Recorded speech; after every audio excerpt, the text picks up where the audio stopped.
తాకట్టులో ఉన్న బంగారాన్ని విడిపించి ఆ రోజు ఆన్లైన్ ధరకే కొంటుంది కొమ్మూరి గోల్డ్. అందరికీ నమస్కారం. సుమన్ టీవీకి స్వాగతం. నేను గీతాంజలి. ఇవాళ మనతో పాటు ఉన్న అతిథి శ్రీ విద్యా ఉపాసకులు, ప్రముఖ ఆధ్యాత్మికవేత్త, జ్యోతిష్య పండితులు డాక్టర్ భమిడి సుదర్శన శర్మ గురువు గారు. వారితో మాట్లాడదాం. నమస్కారం గురువు గారు. నమస్కారం.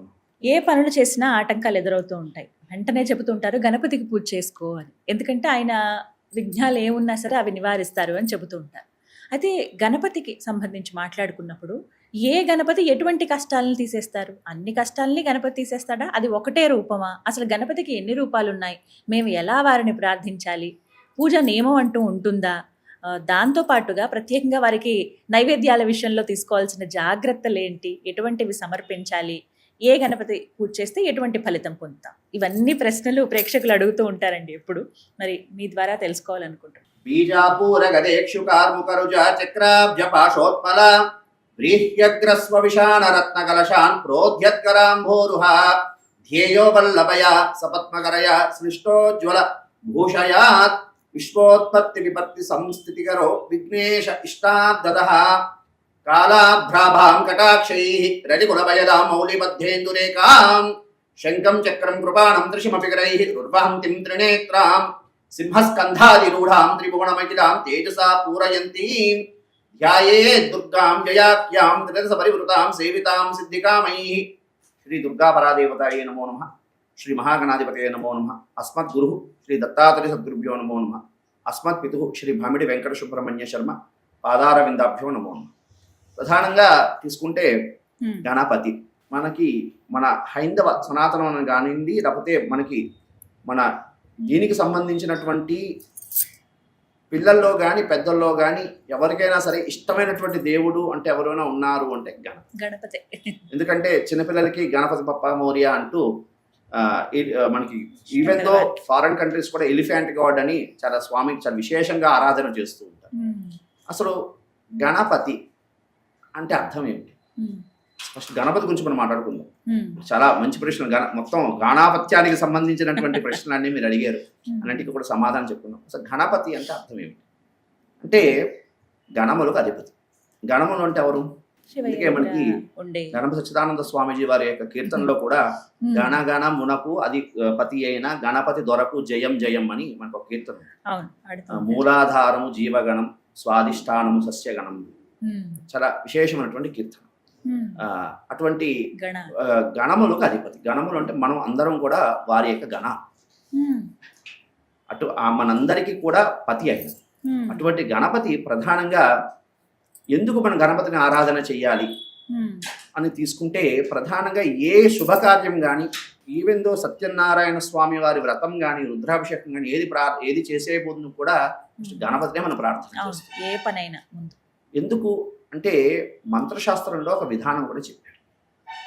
ఏమిటి అంటే, మంత్ర దేవత యొక్క సిద్ధి పొందాలి అంటే ప్రధానంగా మూలాధారం యాక్టివేట్ అవ్వాలి. మనకి షట్చక్రాలు అర్థం ఏమిటి అంటే, మూలాధారం తదా స్వాదిష్టానాంచ మణిపూరకం అనాహతం విశుద్ధాత్యం ఆజ్ఞాచక్రం విదుర్బుధ తవాధార స్వరూపాని కోణచక్రాని పార్వతి త్రికోణ రూపిణీ శక్తి బిందు రూప శివస్కృత అవినాభావ సంబంధ తస్మాత్ బిందు త్రికోణయోహో అని షట్చక్ర యొక్క ధ్యానం. ఈ యొక్క షట్చక్రాలన్నీ కూడా యాక్టివేట్ అవ్వాలి అంటే ప్రధానంగా మూలాధారంలో ఆసన సిద్ధి కలగాలి అంటే గణపతి. మూలాధారానికి అధిపతి గణపతి. కాబట్టి ఆయన అనుజ్ఞ లేనిదే మనకి అనుజ్ఞాం దాతుమర్హసి అన్నట్టుగా ఫస్ట్ గణపతి అనుగ్రహం లేనిదే ఏ దేవత కూడా అనుగ్రహించడానికి అక్కడ ఇది లేదు. కాబట్టి ప్రధానంగా గణపతి అంత విశేషమైనటువంటి తత్వం కలిగినటువంటి ఆయన అనుగ్రహం కలిగితే సకల దేవత సిద్ధి కలుగుతుంది.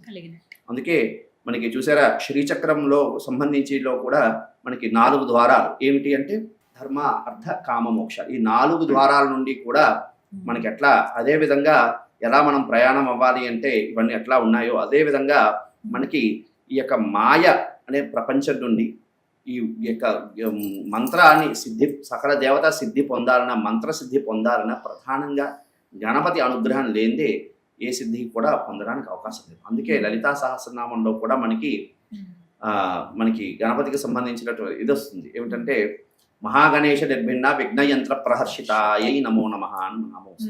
అమ్మవారే స్వయంగా ఆ రాక్షసుడు ఒక విఘ్న కారకుడైన విఘ్నాన్ని కలిగించినటువంటి యంత్రాన్ని ఇచ్చేసినప్పుడు అమ్మవారు స్వయంగా మహాకామేశ్వరుడి యొక్క ముఖంలోకి చూస్తుంది. కామేశ్వర ముఖాలోక కల్పిత శ్రీ గణేశ్వర అని మనకు ఒక శ్లోకం వస్తుంది లలితా సహస్రనామంలోకి సంబంధించి. అంటే అమ్మవారు అయ్యవారి ముఖంలోకి చూస్తుంది విఘ్నాలు కలిగేటప్పుడు. అప్పుడు చూసినప్పుడు మహాకామేశ్వరుడి ముఖంలోకి చూసేసరికి కామేశ్వర ముఖాలోక కల్పిత శ్రీ గణేశ్వర చూసి చూడడంతోనే ఆ గణేశ్వరుడు పుట్టాడు, ఆవిర్భవించాడు. తద్వారా ఆ యొక్క విఘ్నాన్ని ఛేదనం అయ్యింది అన్నటువంటి. అంటే గణపతి చూడండి ఎంత అంటే మనకి గణపతి ప్రధానంగా ఆది పూజ్యుడు అన్నటువంటి విషయాల్లో మనకి గాణాపత్యానికి సంబంధించిన రహస్యమైనటువంటి విషయాలు కూడా మనం తీసుకుంటే ప్రధానంగా మనకి ఒకసారి వేదాల్ని మనకి బ్రహ్మ వేదాన్ని సృష్టించినప్పుడు ఒకసారి మాయ ఆయనకే కలిగి ఆయన వేదాన్ని మర్చిపోతాడు. అప్పుడు ఏం చేస్తాడంటే స్వామి ఇటు ఏం చేయాలో తెలియక అప్పుడు గణపతిని ప్రార్థన చేస్తాడు. ఏమిటంటే వక్రతుండ మహాకాయ సూర్యకోటి సమప్రభ నిర్విఘ్నం కురుమే దేవ సర్వకార్యేషు సర్వదా అని ఆ బ్రహ్మ ఆ విధంగా గణపతిని ప్రార్థన చేయగా ఓంకార స్వరూపుడు బ్రహ్మ ఓంకార స్వరూపుడు అంటే ఆ గణపతి ఓంకార స్వరూపుడుగా ఉన్నప్పుడు ఆ విధంగా దర్శనం ఇస్తాడు. ఆ విధంగా దర్శనం ఇచ్చినప్పుడు ఆ బ్రహ్మ విశేషంగా స్తుతి చేస్తాడు. చూసినప్పుడు ఆ యొక్క మాయని కూడా ఛేదనం చేసి మరి పూర్వ యొక్క వైభవాన్ని కల్పించేది గణపతి. అటువంటి విశేషమైనటువంటి స్వామి అంటే ఆది పూజ్యుడు. ఇంకోటి ఏమిటంటే ప్రధానంగా గణపతికి ఎందుకంటే వైశిష్ట్యం, గణపతికి ఎందుకు అంత విశేషమైనటువంటి తత్వం ఎందుకు అంటే మనకి మీకు ఇది కూడా మీకు తెలుసు, వినే ఉంటారు. ఇప్పుడు సంకష్టర చతుర్థి, ఈ సంకష్టర చతుర్థి దీని కథలోనే ఒక విశేషం ఉంటుంది. ఏమిటి అంటే సాక్షాత్తు పార్వతీ అమ్మవారికి నారద మహర్షి పార్వతీ అమ్మవారు పరమేశ్వరుడు తపస్సు చేసినప్పుడు ఆవిడికి కూడా విఘ్నాలు కలుగుతూ ఉంది.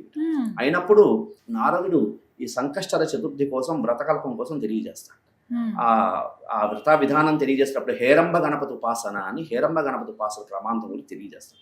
అమ్మవారు స్వయంగా హేరంబ గణపతి ఉపాసన చేసి ఆ విఘ్నాలను పోగొట్టుకుని పరమేశ్వరుడి యొక్క ప్రాణేశ్వరి అయ్యింది అమ్మవారు. అంటే గణపతి ఎంత ఆది పూజ్యుడు అనేది మీరు అర్థం చేసుకోండి. అటువంటి విశేషమైనటువంటి స్వామి ఆ గణపతి. అయితే అటువంటి గణపతికి సంబంధించినటువంటి సిద్ధి మనం పొందేము, గణపతి అనుగ్రహం పొందేము అంటే అందుకే ఆయన సుఖాల్ని ఇస్తాడు, దుఃఖాల్ని పోగొడతాడు అని మనకి దీంట్లో కూడా ఒక కీర్తనలో కూడా ఉన్నాయి. అటువంటి విశేషమైనటువంటి తత్వం కలిగినటువంటిది గణపతి. అయితే ఈ గణపతి సులభ మార్గంలో సులభంగా సంబంధించి గణపతికి సంబంధించి ఈ కలియుగంలో 5 రకాల మంత్ర ఉపాసన క్రమాలు ఉన్నాయి. అంటే మనకు 32 గణపతులు.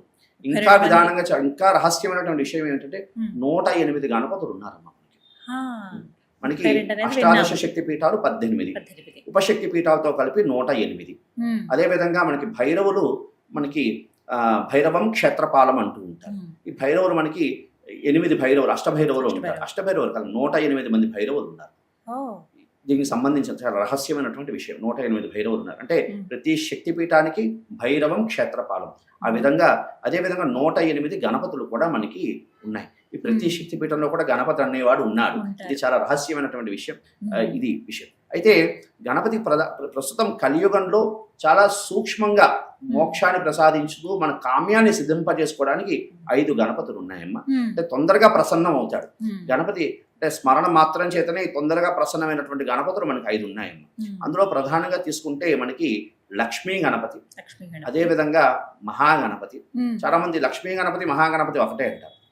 లక్ష్మీ గణపతి వేరు, మహాగణపతి వేరు. దీనికి సంబంధించినటువంటి అంగన్యాస, కరన్యాసాలు, ఋషిన్యాసం వేరు లక్ష్మీ గణపతికి సంబంధించి. అదేవిధంగా మహాగణపతికి సంబంధించినటువంటి విధానం కూడా దానికి మంత్రభాగంలో దానికి సంబంధించినటువంటి విధానం అంతా కూడా వేరు. అదేవిధంగా లక్ష్మీ గణపతి, మహాగణపతి, అదేవిధంగా హేరంబ గణపతి, అదేవిధంగా ఉచ్చిష్ట గణపతి, అదేవిధంగా హరిద్రా గణపతి.